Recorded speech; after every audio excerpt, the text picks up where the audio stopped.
सुने छी हे रे आ गेलो ससुर से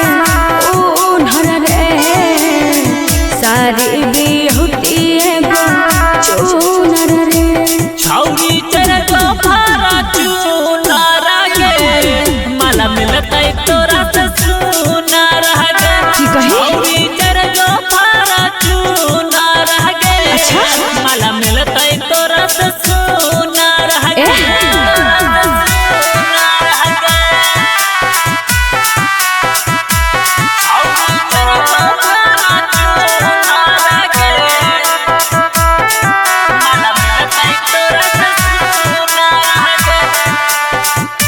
पिया संगे घूमबो हम चढ़ के बड़े जबा एक से एक छौरी हमरा करे छै मैं से जहवा अच्छा अरे पिया संगे घूमबो हम चढ़ के बड़े जबा एक से एक छौरी हमरा करे छै मैं से जहवा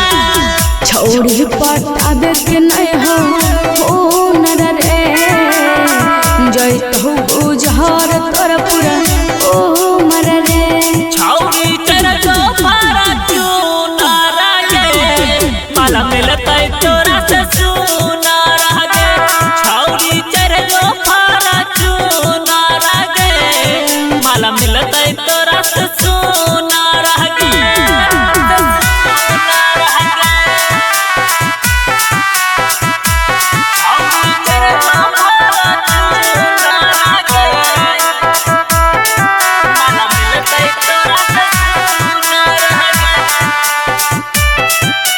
विदा होते चोट लगतो दिल पे थोड़ा सीधा रे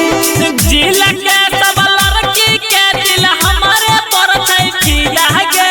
अच्छा फिर विदा होते चोट लगतो दिल पे थोड़ा सीधा रे दिल के सब लड़की के दिल हमारे पर छै खिया गे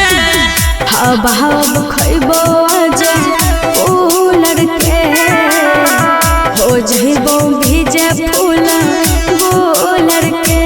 छौरी तेरे को फारा चूनर गे अच्छा माला मिलतै तोरा से सुनर गे छौरी तेरे को फारा चूनर गे